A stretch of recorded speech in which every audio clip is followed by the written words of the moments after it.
I just want to talk about being able to set yourself up for success. And it's not a secret. The best place to find people is definitely at parties, and I know that that's pretty obvious.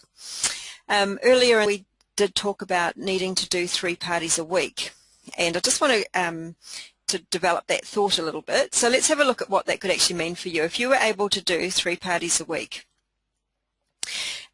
If your 3 parties a week had an average of 6 people at them, then you would be seeing 18 people a week,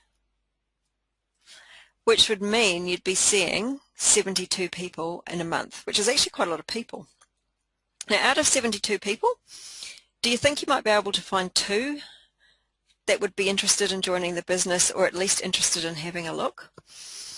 Now, I'm pretty sure that out of 72 people, we should be able to find somebody, 1 or 2 people.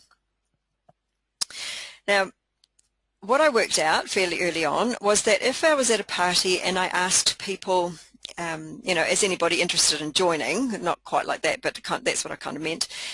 It made people very uncomfortable. They'd start wriggling and they'd look at their toes, and it felt very cringy for me and also for them. So I found that if I'd actually spent the party making sure I was building a good relationship with them and getting on really well with them, getting to know them a little bit, it was actually quite easy for me then to put out there that if they knew anyone that might be interested, that I'd really appreciate it if they would pass on my details. And because of the way people are, especially women, women want to help each other. They want to help their friends. They'd actually start to say things like, oh, look, isn't Mary's daughter looking for something to do? Or isn't Christine hating her job and wanting something else? And they'd actually start to think, and it was all because of the relationship that I'd managed to achieve in the room. And I'd be able to get them thinking about people beyond the room. So, I mean, obviously you can work with the 6 people that are in the room, but they know lots of other people that may well want to look at the business. So think about the fact that you're not just working with those 6, you're working with other people, everyone that they know as well. Now let's say if we say that each one of those 6 people talk to 10 friends each, then that would mean that in a month of seeing, you see 72 people per month up front in the face, but they talk to 10 friends each, and it means that you actually have the potential to be able to reach 720 people. So I don't know about you, but I'm pretty sure that out of that you could find 2 people.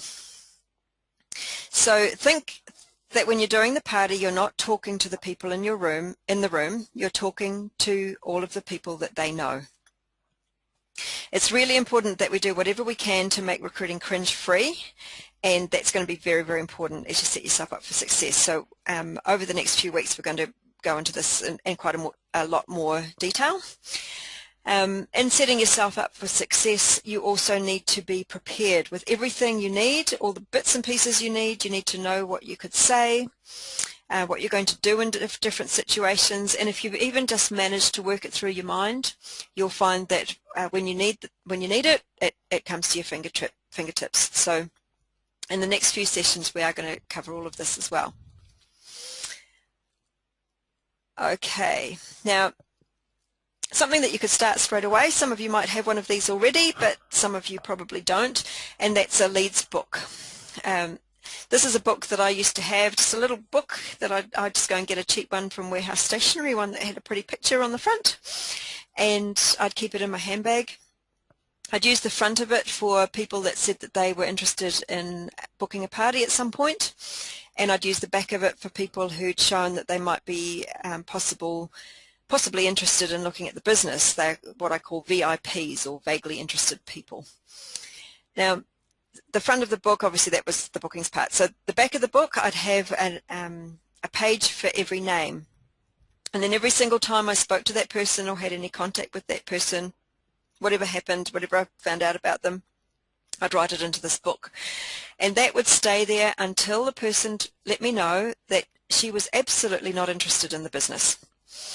Once she said she was not interested, then I'd cross her off, but I'd never rip her out because you never know what might change. So I had people in my leads book that had been in there for 2 years before they joined.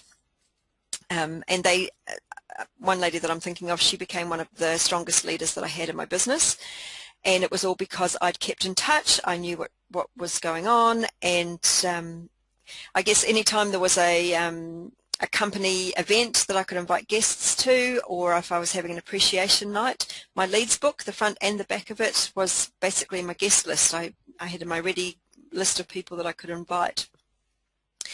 So if you haven't got one already, then I'd encourage you to go and get one. And I know that Cherie and I were having a chat about this earlier, and Cherie was mentioning that she'd used a leads book in the business as well. Cherie, do you want to just share a bit about how that worked for you? I found it really useful, especially when you're talking, you've got a lot of people that you're talking to at various stages of joining or not joining, and keeping track of them all can be quite hard. And you think you remember the conversations and where they're at, but you realise once you write it all down, and when every now and again you go and have a flick through, you remember things. And you remember that lady was, she was going to look at it when children went to school, and you think you're going to remember, but you don't. And yeah, never rely on your memory. Honestly, that's a really good point, because I remember once I was relying on my memory, and I called a lady up to ask her how her son's leg was healing, because he'd had a fall and broken it. But it turned out that the lady I was talking to actually didn't have a son, and it was the wrong person. And that's what happens when you rely on your memory. So up until that moment, I had quite a good relationship with that lady. She never booked another party with me, because obviously I didn't make her feel very special. But, we're seeing so many people. When you're 72 people a month, you can't rely on your memory. So don't even try. Make sure you get a little book and write it down.